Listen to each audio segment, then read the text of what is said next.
Welcome to another edition of the Basketball Teacher Podcast. Our mission is to bring you discussions on a wide array of topics in the coaching world to grow players on and off the court. You can connect with us on YouTube, Facebook, and Twitter, and also reach us directly through email at basketballteacherpodcast@gmail.com. Now, here's your host, Coach Mike Hernandez. Welcome back, everyone. Thank you guys so much for joining us here for another episode. Wherever in the world you're listening to us from, whatever platform you guys are listening to us on, as always, thank you guys so much for the support, the kind messages, the emails, all the love that you've sent the show's way. Keep that coming. I read all those emails and those tweets and everything and all those messages, so keep sending that to me. Really, really appreciate it, and thank you for joining us here for this episode. I've touched on this topic with a couple guests a while ago, and it's crazy now to say it probably has been years ago now. And it's something I did want to circle back to because it is a hugely important piece to coaching, and that is the preparation and the scouting reports and game planning and just making sure that as a coach, you are fully prepared and that you can get your guys or your girls fully prepared so they know what to expect from their opponent, and you can make the best game plan possible to put your players in a position to be successful. And that's what we're going to talk about today. We'll talk about scouting reports. We'll talk a little bit about game planning, talk about some trends that maybe my guest has noticed in terms of things that maybe sees programs are running similarly to each other. And then also the idea of balancing kind of the scouting report versus trusting your players to just kind of go out there and play. So we're going to touch on a lot here. Of course, I do not do this alone. I am very happy to be joined by the head boys basketball coach. You'll correct me, Coach, if it's Mott or if you actually pronounce M-O-T for the charter for the high school. Coach Eric Epstein is joining us. Coach, how are you doing? And how was the actual pronunciation of the high school you currently coach at? Thanks, Coach Hernandez, for having me on. But it is MOT Charter. Okay. MOT Charter is how you pronounce it. M-O-T. And what does the M-O-T stand for? Middletown, Odessa, Townsend. So All it's right. like it's three cities. Okay, so together. it's compilation of a few different places. Right on. Okay, gotcha. Awesome. Coach, let's go ahead and start with you and your basketball and coaching journey. The game of basketball and your coaching journey. Where did the game take you, and what eventually ended you up at MOT? So yeah, I was a senior at University of Delaware. Didn't really know what I wanted to do with life. I had a couple months until graduation. And I went for an internship, or I wanted to apply for an internship with my professor in international sport management. I actually got turned down for the job that he was offering, and I was like, Dr. Robinson is his name, great guy. Is the head guy at University of Delaware for sport management, and he was like, you have to have some sort of direction. You're kind of a senior now, senior in college now, so he was like, what about coaching? Have you ever thought about coaching basketball for your occupation? I was like, I'd love to. I really didn't know how to go about it really. But I was like, yeah, that sounds great. So however you can help me out there. So I did have some previous coaching experience in high school, and I played in high school. So I coached the freshman boys basketball team while I was in college at St. Mark's High School in Delaware. And then from there, he helped me get an internship as like a little jack of all trades internship, like manager, video coordinator, assistant, with the University of Delaware men's basketball team. So I did that for a few months. Coach Ross brought me on board, and Saul, a great guy, the director of basketball ops. They had me as part of their team. So I was there doing some scouting reports, helping out with some film, videotaping the games themselves, doing a little bit of everything. So it was a great experience. Those guys taught me a lot. So from there, I kind of went to zero gravity basketball. So I went to zero gravity basketball for a couple of months. It wasn't really my cup of tea. Ended up going to Goldie Beacom College as a graduate assistant. So that's a D2 school in Delaware. I ended up getting my MBA there, concentration marketing management, and that was all that was all paid for while I was coaching, and also helping out the sports information director, making highlight videos for all the sports teams. And then Coach Deckmar was gracious enough to have me on his staff, and I learned so much through those 3 years. We broke a lot of records. I did a lot of scouting reports, a lot of recruiting, and he really helped teach me a lot, and I got a great experience with him and all the players. When I first came, he was like 7, 8 seniors on that team, and they were more than welcoming to me. So, wow, so it was pretty cool. And then from there, we ended up getting a job at MOT Charter High School. It was the high school is pretty newly built. It's been around since 2016, I want to say. Okay. So it's a new school. Starting to build their athletic programs from scratch.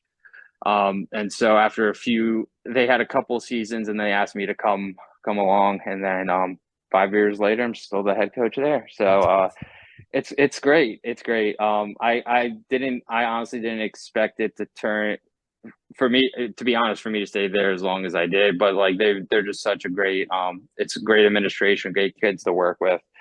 So I've really enjoyed my time at MOT, and would love to stay there for as long as they want me. I mean, it's cool. It sounds like you have so many different experiences and so many different things that you've kind of been a part of, that you kind of have seen kind of the game and in a lot of different angles and a lot of different facets that maybe not everybody else has had the opportunity to. For sure, yeah, and I just turned 30 earlier, or not just turned, but I turned 30 in March. To have all those experiences at really in my 20s, it's a real blessing, and it's got me to a place where I'm very comfortable and very happy with what I'm doing. So that's great. great. Let's talk a little bit about culture and the idea of building culture. This is something that I know frequently comes up in the conversations I have here, and I wanted to make sure I asked you about this. And what I wanted to know specifically about was the process for you and your staff for getting your program's culture to where it is right now. Because my understanding is you're pretty proud of the where your program's culture is currently at. Yeah, no, it's been a lot of Yeah, blood, sweat, and tears. A lot of blood, sweat, and tears. So yeah, I mean, I came in. I remember there was like 19. There was going to be 9 seniors on the team, and I really didn't. We really couldn't take all of them. If we really wanted to build the program up and like have years and years of success, we just didn't want it to end in the first year, basically. So we had to, unfortunately, good players, but had to cut some of those seniors, and just so we can get some younger blood to work with, and so they can carry even some of those freshmen, sophomores, so they can carry out those 2 or 3 years our vision and what that looks like. And as long as they're willing to buy in, obviously, and they were, and even from that first senior class to like there's years of even more blood, sweat, and tears. It's finally getting to a place where it's a good place. It's just it's a culture of, I mean, the one thing I always preach is just work hard. You work hard, and good things will happen. Like as long as you're trying to work hard, we can help you with X, Y, and Z. But the main thing we always have taught, and not taught, but as I guess overemphasized, is just work hard. Just work hard. We're going to work hard. You guys are going to work hard, and that's it. And then, however, everything else in our vision would fall in place as long as we work hard. So, yeah, I mean, I know it sounds in your answer, right? It sounds so simple and so like pretty straightforward, but I know the process of actually putting that into action is a long one, and in some ways, right, it never really stops. It always keeps going. Yeah, for sure. I mean, I had all these I was like, we're gonna run this half court. We're gonna run half court man-to-man defense. It's the same one I played in high school, same one I coached in high school, and then when I coached at Goldie Beacon College, the guy who actually implemented that defense, he came into that college as well as like a senior coach. He's been coached for over 40 years, and I was like, so I got to MOT. I'm like, we're gonna run the same man-to-man defense, push baseline, etc. And I quickly found out, I was like, man, like not every single thing you think, like you think your culture, at least on the basketball court, is going to look a certain way too. But you really got to tailor it to your players and who you got. So it's especially as a younger coach, it's like, oh, I've basically learned this my entire life. It's going to work. It's worked everywhere. But we've had to fine tune some things and adjust some things. And so, but yeah, the hard work will never, that will never ever. That's our main thing, So, and I think that leads into communicating hard. That leads into, defense is hard work. That usually leads into a good defense. We've always had some fairly good defensive teams. So yeah, I mean, hard work is as far as even communicating on offense, which I think is something that you don't see a ton of from players nowadays. They kind of just try to signal each other with their hands up and whatever. Yeah. But no, it's I just and it is simple. The hard working is simple, but I think if everyone has that very simple vision in mind, it can kind of take a life of its own. Right. So Yeah, absolutely. Once it starts going, it really like builds on itself, and you start building up a lot of momentum of like that sort of work ethic. And it takes a little bit of time in my experience, and I'm sure in yours to really get that going. But then once it's there and everyone's holding each other accountable to it, it's pretty great. Oh, for sure. Yeah. And I was just talking to you before we started. But and I know with our summer, and we haven't had, I mean, it's taken years, but haven't had like a lot of success. And I know we talked about it's just summer league, but I mean, we went 12-1 this summer, and we're really beating some teams down. And I mean, it was just crazy to see the turn. I mean, we're 500 last year. We got everyone coming back this year. So Yeah. yeah, it's but the fruit, and it's taken years. I thought it would come a little bit sooner, but patience is sometimes what's called for, especially in the coaching profession. So Yeah, fantastic. All right, Coach, I wanted to ask you as we jump into this topic here about uh your process in creating a scouting report. So when you're game planning and it's time to create that scouting report and get that assembled, what is your process for creating that scouting report? And then what goes into making it one that you think is a viable and good scouting report? so yeah, we look at the players first, and who are the star players, who are the role players on teams, et cetera. Like we will take down notes on any single person that goes into the court. Are they a shooter? They like the one dribble pull with their right hand, et cetera. And we think it's most important for our players to know the other players' main tendencies. With that being said, because we don't put a ton of emphasis on the X's and O's. We do, and we've simplified a way to do that with how we're planning on starting off games, because we want our guys to be fully prepared for everything that happens. But for us, we think it's most important to understand like what each player does well and take that away. That's what we like to do. So we understand that, and we kind of go from there. So we'll watch 2 or 3 games. I'll go watch a game. I'll make sure one of my assistants goes watch the games. I do have a few volunteer scouts who just only specifically scout. So they'll help out and give their 2 cents as well, because I want to hear a couple different opinions. I never want to just go out by myself or whatever. Like I always want different opinions. Every single team that we play, just to make sure we didn't miss something, etc. I always try to make sure we find out what zone offense they play if possible. We always try to go see if there's a team that's going to play zone against the other team we play.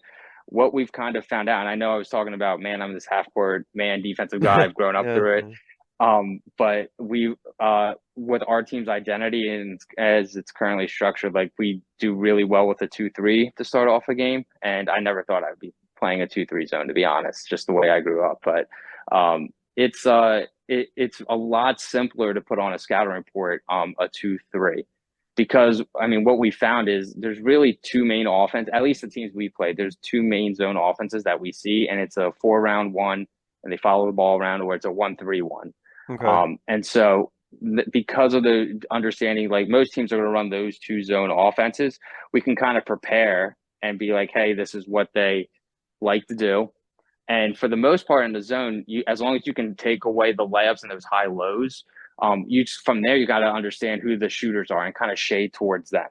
And so we found that like we could be as prepared as possible, but to simplify it for our players, that's what we've kind of done is always try to start off a game at a 2-3.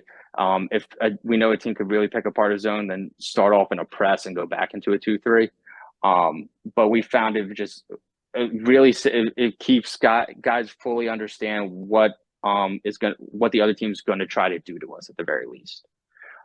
So we try to you put in the right scouting report and you hope you're going to start off strong, but you sometimes you do and sometimes you don't. That's just basketball. But we at least know we're going to be fully prepared for when the team comes to see us. So it's really a combination of understanding player tendencies, and for us what their zone offense is. And if we do feel like we need to press instead of start off in a 2-3, what is their press break? And most teams really only have, at least again, the teams we play, a handful of not even a handful, like 1 or 2 press breaks. So that simplicity as far as X's and O's and understanding, like, guys, that you're only going to see this basically these couple of things, like that helps ease their mind. That's like, okay, we know what we're about to get ourselves into. So. And you mentioned how you'll take notes on anyone who comes into the court, right? Anybody who gets any form of playing time. So what sort of things, is there like a little like shorthand about the notes you take? What goes into like what you write about each player? Like, is it just you jot down like their tendencies and things, or is there more to it, or what is that like, those notes that you take on those players who come in? Sure. So we do our background work, like who's scoring the most points, kind of put a star next to them, next to those numbers, and be like, hey, these are the main guys, and tell our players, hey, these are the main guys you need to watch out for. Now, again, with a zone, like, you kind of just need to know who the shooters are, really, right? And if you can as long as there's only one guy's. There's always going to be one guy who's going to cover the ball, right? Like that's part of our man defensive principles as well. But we have man defensive principles in a zone, so it's always going to, like, even if we shift the zone, right? It's always like, hey, we got to cheat towards the shooter or the shooters, 2 shooters or whatever it is. If you're facing a team with 3 or 4 shooters, then that's a tall task anyway. Yeah, sure. Most teams usually have like 1, maybe 2 really, really good shooters that you got to watch out for. So we really just mark down who those shooters are. Now, if we decide to transition to man, maybe coming out of half, we're not going to run 2-3 the whole game. That's for our prep, right? So whatever defense we think we can run coming maybe out of the half, or whatever the case is, we have those notes in the back of our head for player tendencies of like, okay, this guy mainly comes off of ball screens. This guy likes the 1 or 2 dribble pull up with his left hand. And tries to get into the paint. Loves the dish for others. And most of the time you have 1 or 2 of those playmakers who have those specific, like, they love a crossover move. They love those dribble pull-ups. But most of the time, at least at our level, you're writing down guys 9, 10, 11, 12. Most of those are just catch and shoot guys or box out and rebound guys. And you just keep that in your head. You can kind of lightly mention it to your team, right? But we're not going, when we're getting in the 9, 10, 11, or 8, 7 even. We're not getting too in depth on what they do. So we keep the note. We try to keep those notes just for even our coaching staff purposes. Maybe the guy 9 is starting to crash off the glass pretty well, and we're like, yo, you guys have to box him out. You know what I mean? So, so we take down these notes, and it's more so for us as coaches to understand, like, as the game is going on, like, we need to adjust, make sure player B is, we're shading him a little more because maybe he's not one of their go-to scorers, but we know he can shoot. He's had a game where he's made 3 threes or something like that. So, so when we're jotting down those notes, mainly find the playmakers and what are those playmakers specifically doing, and relay that information to the team. And then from there, 9, 10, 11 guy, 8, 7, whatever it is, we just kind of are like, they're a guard, they're a forward, etc. You mentioned that you will scout a team multiple times and have like a minimum, correct, of times that you'll look at a team? Yeah, at least 2 or 3 times. And so are you looking for different things the second and third time? Are there things that is there like a process as to like what you look for each time you do your scouting? Most team, unless a team is running a different defense, and so mainly we focus on what the team is doing offensively. For us, I try to teach this to our guys on offense. We know if they like to press or whatever the case is, but offensively, when we're going against a team's defense, so when we're scouting a team's defense and we're on offense, I just tell our guys, we want to be the enforcers. We want to do what we do on offense. We don't care what the other team's going to do to us, basically. So we have, set plays. So we're not worried about that portion of it necessarily. But because I on offense especially, I want them to just be confident and play their game within our team concepts. But yeah, I would say when we're looking at teams for a second or third time, it's kind of more of like a emphasis on, this is what we saw the first time or the second time. Like when we first saw them, it's like, okay, like, we remember this is what they do. It's almost like a reassurance. Reaffirming it's like, okay, that, that we're going to see them. Or see that specific stuff again. Now there's sometimes we go and it's like, oh, this team switched the man, they ran this new set that I haven't seen before, right? So we still take down that note in case, we ever switch the man again for us as coaches, that we just know that could potentially come, and kind of call that out on the sidelines as it's happening. Or even in a timeout, if we have a chance, like, hey, they may run this set. They ran this set recently. So, but yeah, it's nothing you're like really, at least for the two times gives us a chance to be like, okay, you've probably faced a team where not both games are not man-to-man. At least we try to make it that way. Like we try to make it like, oh, this team likes to play man-to-man. Let's make sure we go watch them play against another team that likes to mix it up, so that we can see all the angles and all the facets of what they like to do. So if we go to scout and it's mostly like, oh, this team just plays half court man-to-man, like that's fine. It's good. Like we're going to learn about some tendencies and everything like that, but we have to then go kind of predict about an opponent that's going to mix it up on that team to see like, oh, what do they like to do against the 2-3? What do they like to do for their press break? So, and so it always kind of depends on every sorry, I didn't mean to cut you off. Oh no, you're all good. You're all good. But it kind of depends on every situation, what you see the first or second time. So. And I have to ask, because I know people listening are going to be curious. How do you find time to do all that, to see a team and scout them multiple times and look at what they're doing? You make the time, you just make the time. You just try to find a way. Most of our practices, we go from 2:30 to 4:30 or 4:30 to 6:30. And that's usually our practice time. So usually I can find a game where someone's playing 7:15 at night. So I can hop over right after a practice and go watch that team play. Now I'd always prefer the earlier practices. So then I could go out and go see whoever, because I know there's games that start at 5.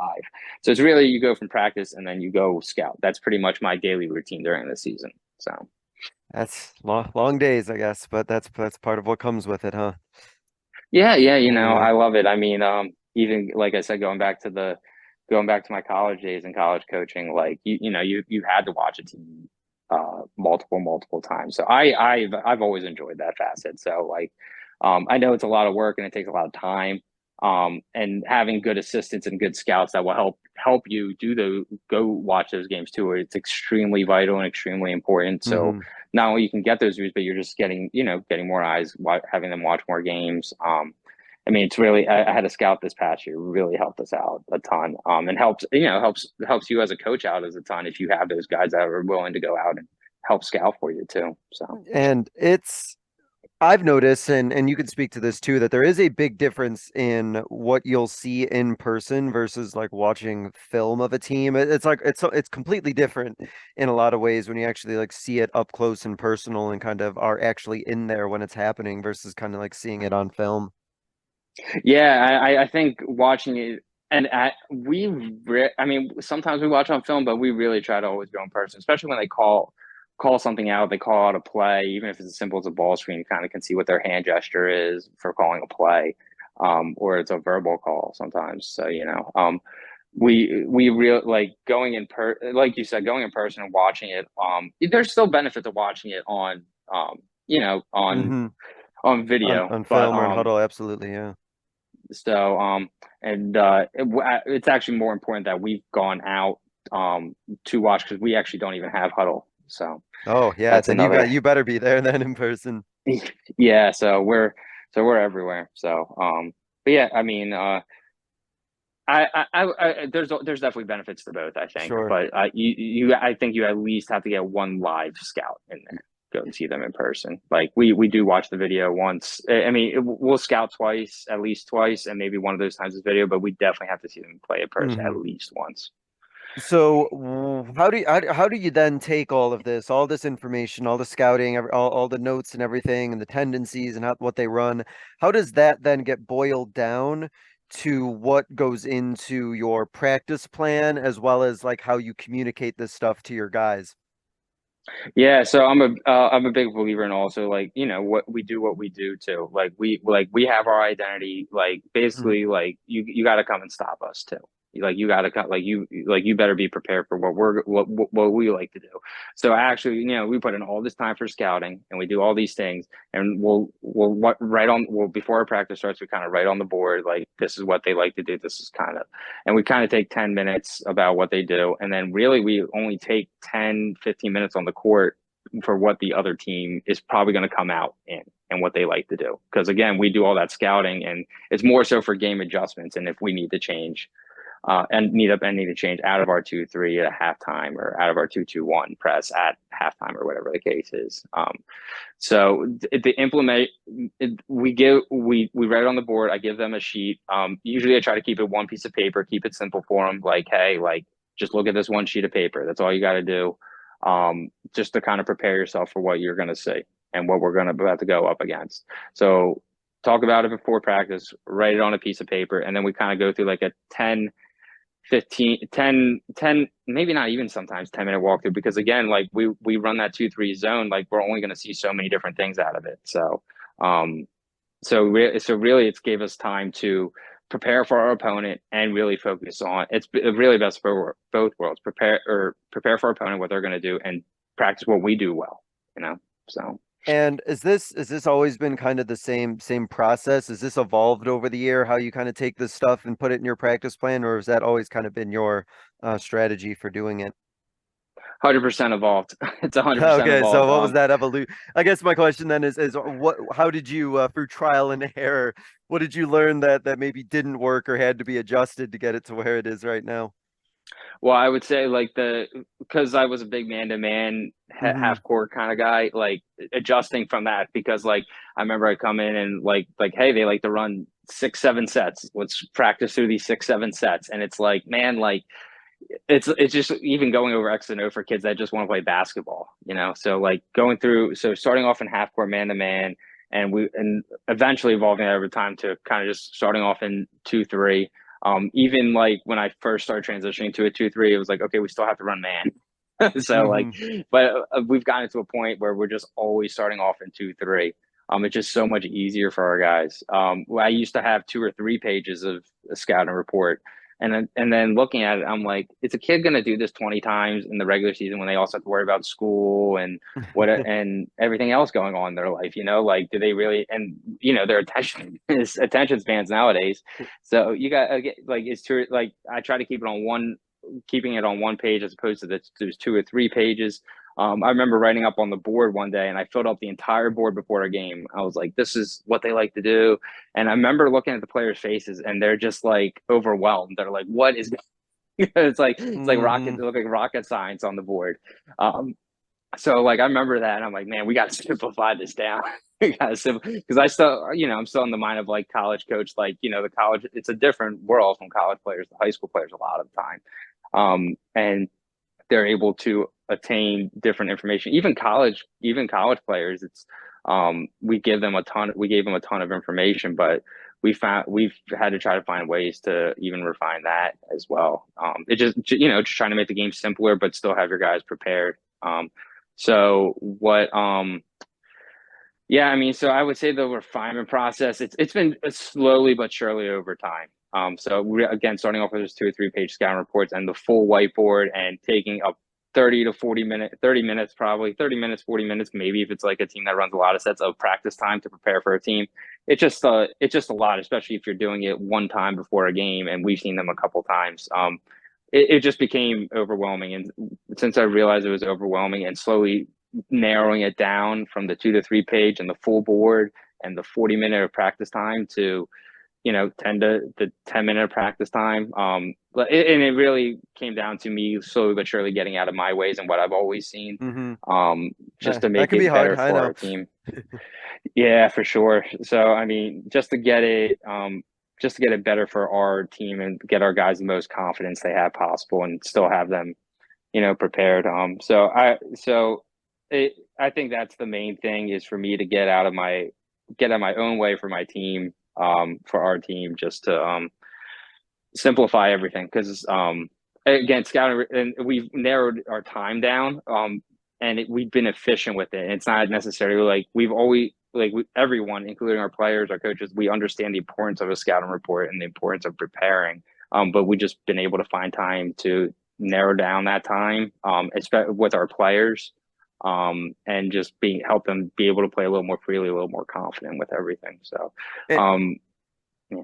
I was going to ask this a little bit later, but you brought this up now, so I figured I'll ask now about that process of preparing, having your game plan and having your scouting report and knowing what to expect from the other team versus the idea of being confident that regardless of what another team does, that your team can still do what it needs to do on offense and do what it needs to do on defense. How does that kind of balancing act work where you don't step into the realm of maybe like being over prepared or over scouting or paralysis by analysis type thing? How do you kind of balance the being really prepared versus also trusting your guys that kind of no matter what we can still get what we want on the offense and defensive end? Yeah, I would say that that's a great question. I would say that for our guys that the fine line. I think you always err towards the sides more of like let's do what we do most. Like if Hmm. another team is doing all these different types of things, then just maybe pick out the one or two things they do really well and just be like, hey, this is either the most efficient thing or the thing they like to go to the most, and then that will depend from team to team. So really, if you're going against those type, and we face those type of teams that run 9, 10, 11 sets, and we know we may have to eventually go to man on them, and maybe it's introduced like one of those sets. It's like this is Hmm. their main, like they've scored every single time off of this. This is how we're going to defend it. So really, we err towards the sides of let's do what we do first. That's especially with the team we had for us this upcoming year. Like, let's do what we do. They have to stop us. That I would say that becomes like 80-90% of like what we do, and the scouting report and what the other team does, that's like a 10-15 percent. I think as long I'm always the believer because and teams do different things to you, right? So and you have your preseasons like this is what we're gonna do. You don't always. I think you're fighting. If you're gonna constantly adjust to teams, it's just a lot for players, and it's like what is our identity? And you kind of lose your identity if you're constantly adjusting. So I would say like with that balancing act, always err towards the sides of do what you do best. And if a team is really that does all these things, just narrow it down to one or two things, just so you can go back to like this is what we do. Make it stop. You really have to stop us first before we adjust. Like really have to stop us. So And a lot of that I think also is just what you want to put confidence in your guys, right? That you trust them that hey, like we're going to get you ready, but at the end of the day, I still trust that, if we do what we need to do, we're still going to be putting ourselves in a position to successful. I know I've in the past maybe over game planned and tried to tell my players too much to the point where they felt unconfident because they could almost tell in a way that maybe I didn't trust them maybe as much as I should have, and then they started to get a little bit nervous because it's like, oh, like you don't think we can, you got to tell us all this stuff and you don't trust that we can just go out there and be successful. So I think being confident in what you run offensively and defensively is good for your guys to make sure that they know that you have, as a coach, you have that trust in them. for sure, and especially with the generation we're coaching now, like trust is the number one thing. And I remember having exit interviews with some of our players, and talking about, how we would go through practice, and just be like, man, I didn't think you had confidence in me being able to bring the ball up the court, because we like never practiced it, or maybe it was something, I forget what exactly it was, but maybe it's something along those lines. But I'm like, dude, I didn't think we had to practice as much, because I had so much confidence in you that you can bring the ball up the court. Like, I didn't think we needed to sit down and practice that a lot. Like, we practiced a little bit, but I had so much confidence. And so, being direct, with your players and having the full trust, you need to do that to go, a long way with your teams. So anything that, especially some of the indirect stuff that you don't mean as a coach, like, I would always suggest, like, reflecting back on, like, every single practice, every single thing you said to, your players, and just being like, make sure that that nothing was taken the wrong way, like, even though you meant it in a different way, just so you have full transparency, 100% trust, and on both ends, your players and you, and your players, and the communication. So I think a lot of that boils down to just communicating at a high level, so Yeah. And we've done and we've done this one. I went to a USA basketball clinic when we started doing this one communication drill that's really helped out our players communicating with each other, me communicating with our players, but it's the communication circle. So if you guys know what that, or don't know what that is, I'd suggest looking that up. It's been how did you implement that? What was the thought process behind putting that in? So honestly, I saw it a few years ago too at a USA basketball clinic. I'm like, man, this is so corny. Our high school guys want to do this. They are not, like, they're gonna roll their eyes in the back of their head. They're gonna be like, let's get out of here. But the first time we did it, it was like, what are we doing? The guys are like, what is this? But then after the first one, after we, guys held 17, 16-year-old kids holding hands, looking each other in the eyes, and just good communication. And after you get through that first one, the guys are, and you're like, okay, we're gonna do this again. This is today's topic. And then by the third or fourth one, I have my captain being like, okay, guys, communication circle. So it's I always thought it was corny, hoaxy, corny, but it was just yeah, I mean, I'm glad I ended up doing. I'm like, man, we'll just try it and see what happens. I was in one of those moods. I was like, yeah, we'll just try it at the end of practice to see what happens. I like and it's that. been a huge. If it works, it works. Oh, absolutely, absolutely. And kids need to learn how to communicate properly in person. It takes them a long way in life. So. Yeah. You mentioned this a little bit earlier, but I wanted to bring the attention back to with all your experience that you've had with scouting and doing a lot of that work. What trends have you kind of noticed in your scouting reports? Are there things that you're noticing that teams are kind of running in terms of actions or plays that are really similar? Well, what have you kind of noticed seems to be maybe the popular trendy thing that's out there? Yeah, I mean, because again, we do start off in that 2-3 zone defense. I mean, it's a lot of it. To us, it's been pretty basic recently: 1-3-1, 4-round-1, some ball screens here and there. But I mean, I wouldn't say there hasn't been anything too, like, oh my gosh, this is like, I've never ever seen this before. There's a lot of stuff out there. And again, doing your homework, doing your prep, being in college and seeing a bunch of teams run different styles and plays and sets and motions and encounters. I there's not everyone's got their own way of doing things. Ultimately, the teams we face, it's just try to get the ball into your best players' hands, and we kind of can create from there. I think over time, even when you're watching the college game, you're not seeing, at least when I'm watching, and more high major, I would say, I guess. But it's more so like kind of ball screen and spread, and that's the main thing. And I mean, you have your certain Spain pick and roll actions, and different variations of flex and whatever. And a lot of it's already out there.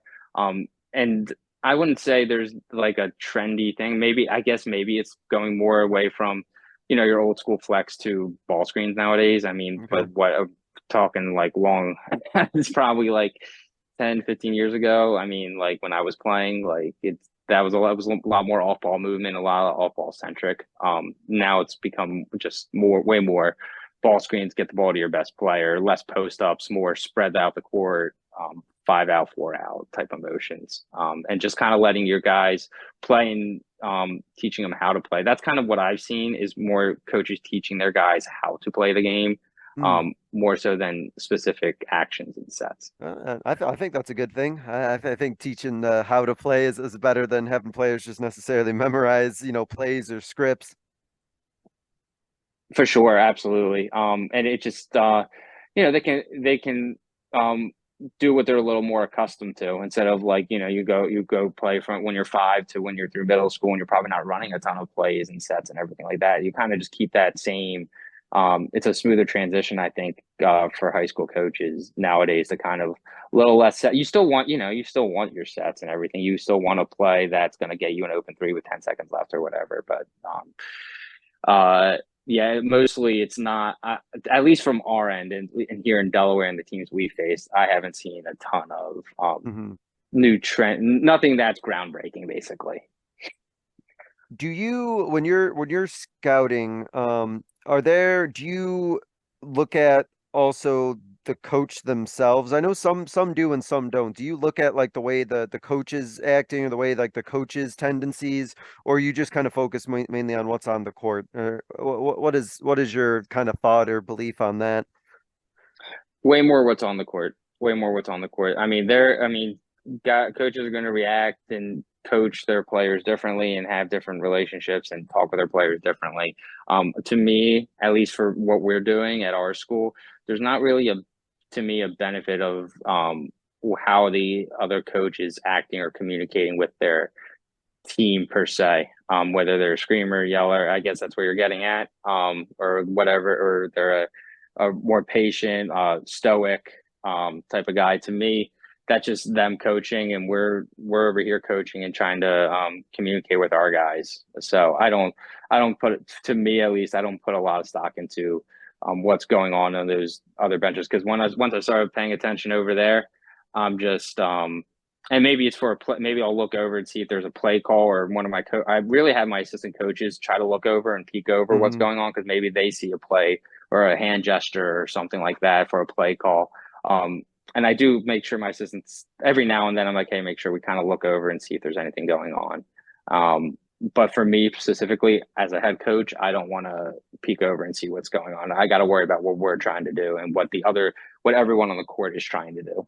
So, and do you feel also, kind of like as a follow-up to that, do you feel like in general, when you're watching and you're kind of making a scouting report, do you feel like you can ever like get a sense of like a program's like culture or a program's like standards based on what it is that you see on the court? Because I've had some coaches say like, oh, I can tell, like exactly like whether, a program has a strong culture or not by the way that they play together. Is that anything you feel like you can pick up on yourself? Yeah. I mean, obviously, you can kind of look through the record books too, and like, oh, they're typically a winning program.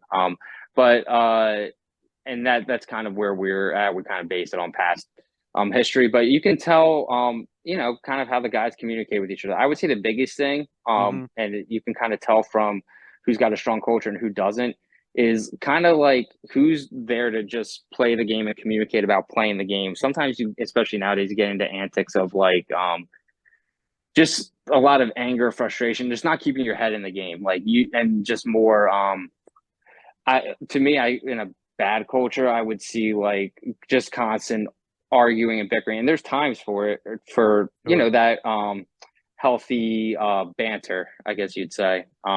But if you're doing it a lot and that's the constant thing you're doing, you're probably not doing anything productive or positive. It's just a lot more. You're focusing it away, and your emotions are almost becoming a little too high at that point. You kind of gotta you have a little bit more of a poker face. I think that's what I've kind of seen from some of the better teams and cultures and those guys have from the coaches to the players. You have a little bit more of a poker face and a competitive face, and like even if something goes wrong, it's like we're straight ahead. What's the next play? You know what I mean? What's the next thing to do? So that's what I guess the big determinant for me when I'm watching.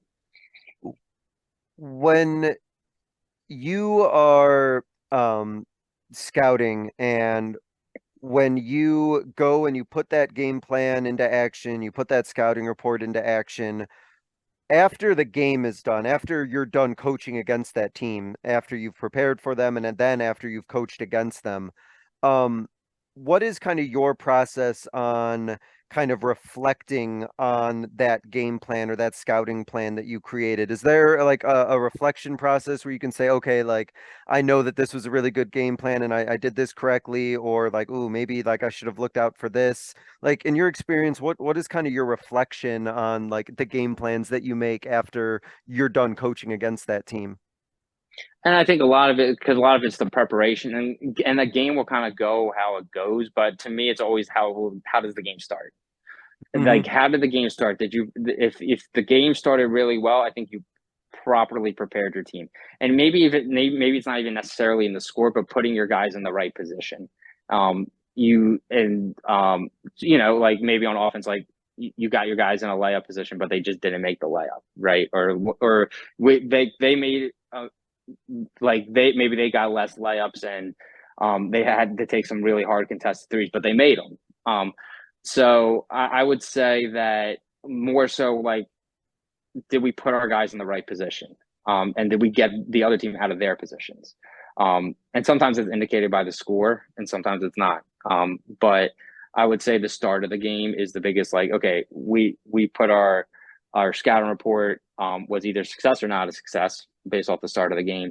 And then as the game goes on, because there's so many different things that happen in the game, and teams will adjust and et cetera. And from there, it kind of becomes it can become, if the other team adjusts well, an adjustment game. So from there, that goes back into all those notes that you took on the team previously that maybe you didn't share with your own team, and just kind of formulating what's best. I tend to think that if you're just talking for about scouting report purposes, though, Hmm. that initial quarter, that first quarter, I think is a big determinant on like, was your scouting report successful? And then in-game adjustments, I kind of put in its own separate category as far as game planning, scouting, because even though you have your notes, you just kind of I go off a lot of feel and what's going on in the game. So.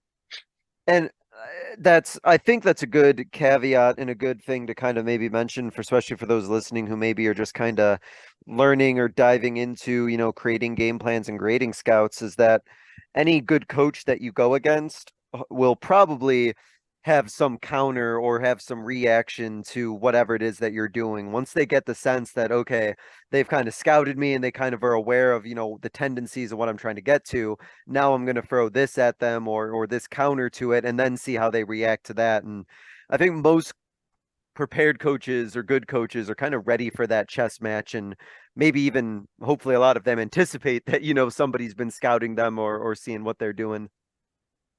Yeah, absolutely. And I guess kind of going into a little bit further, I guess, of if you think a scouting report worked or not. I was just kind of thinking about this as we were Hmm. as I was going through it. But that, like, because we go through our 2-2-1 and our 2-2-1 into a 2-3 defense, that, like, if they got us out of it, then they've eventually kind of broken our game plan. Like, if, like, because that's what we share with our team, is the 2-2-1 into a 2-3. Now, if they're, we try to stay into it as long as we can, because we can adjust out of the two, or just within our 2-3, doing different things like covering.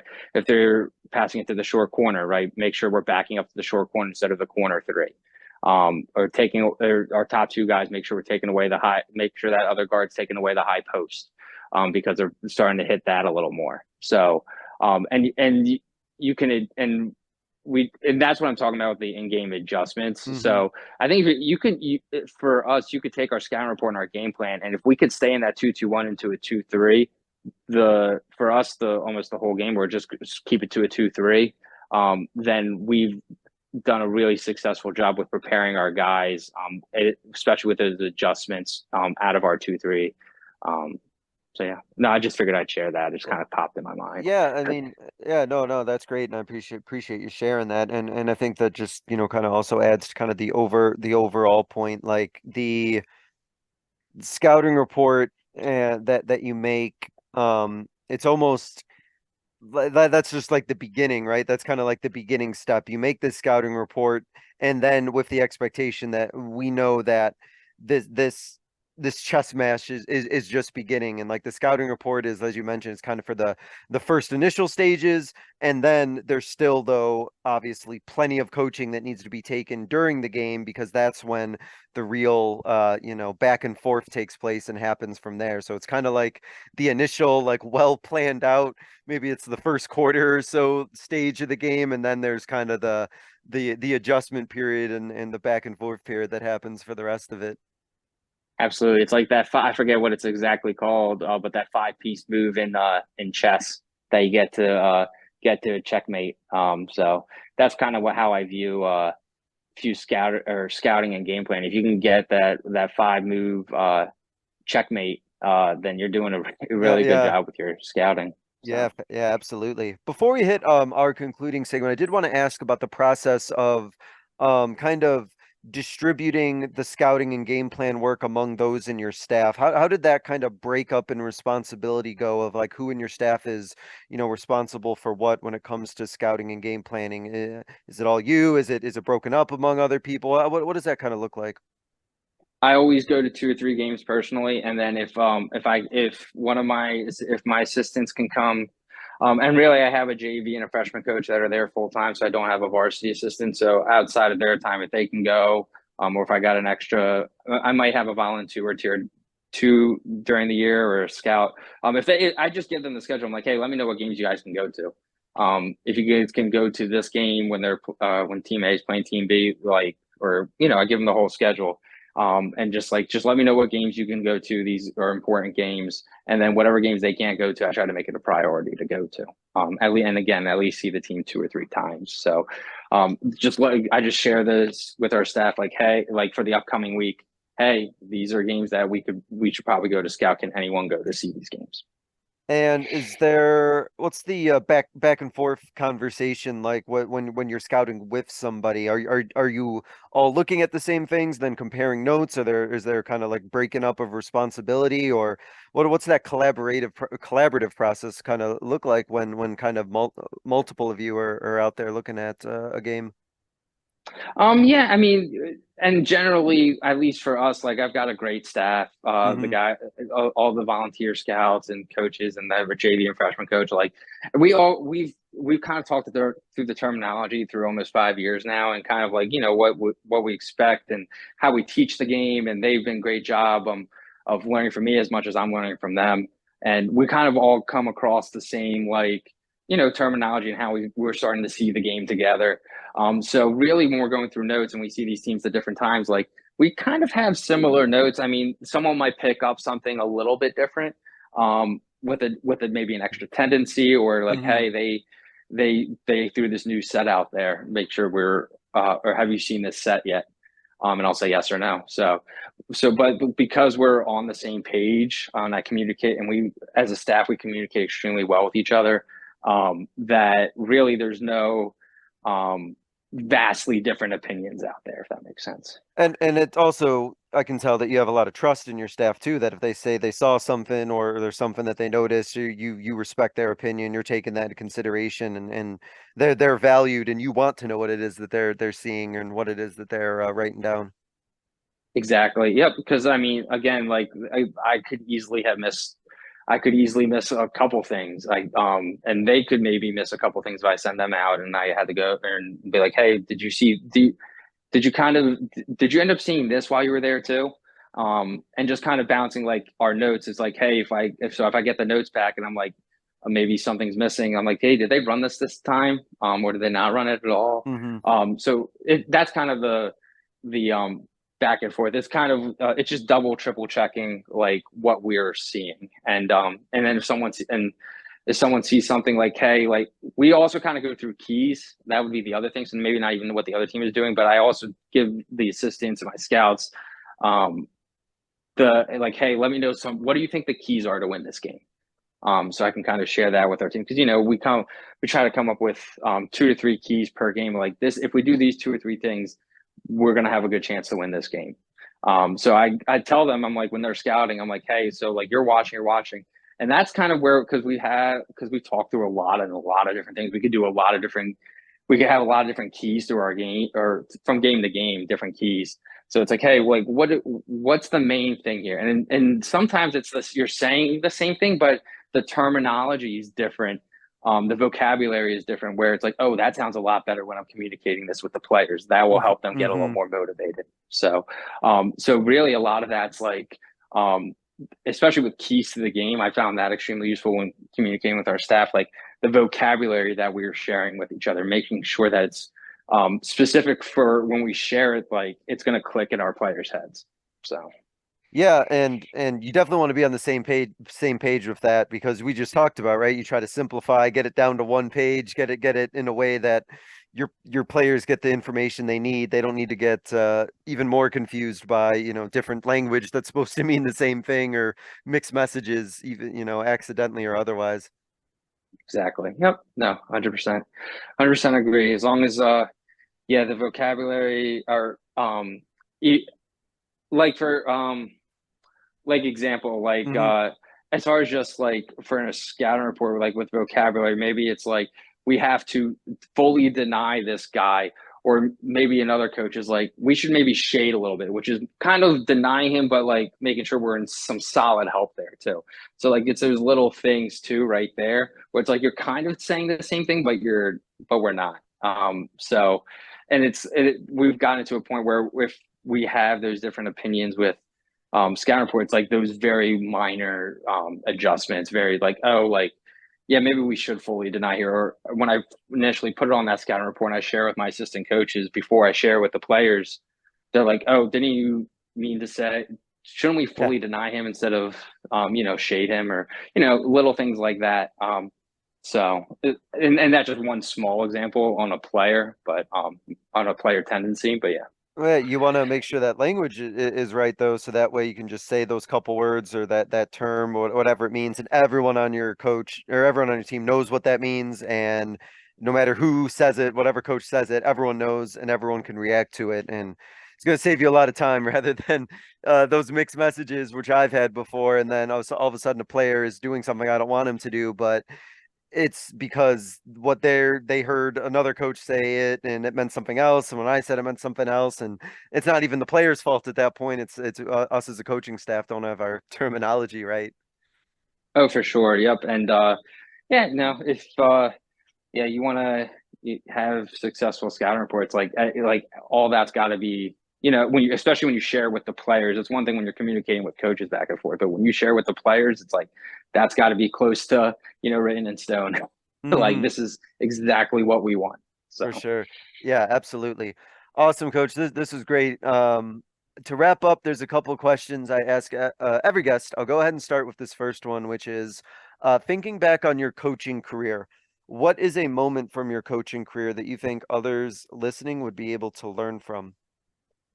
I would say that, well, especially and forgive me, is this is more all of head coaches per se, right? That are currently head coaches, or is it aspiring head coaches? No, I'm asking about for the people listening would probably be current head coaches. There's a mixture of everyone who listens, so you can take it whichever way you kind of want. I got you. Okay. I would say that being able to collaborate and be able to adjust, especially nowadays, that's the biggest key, especially when you're working with administration and working with your community. I didn't really understand that. It's like, oh, I'm a head coach, I'm going to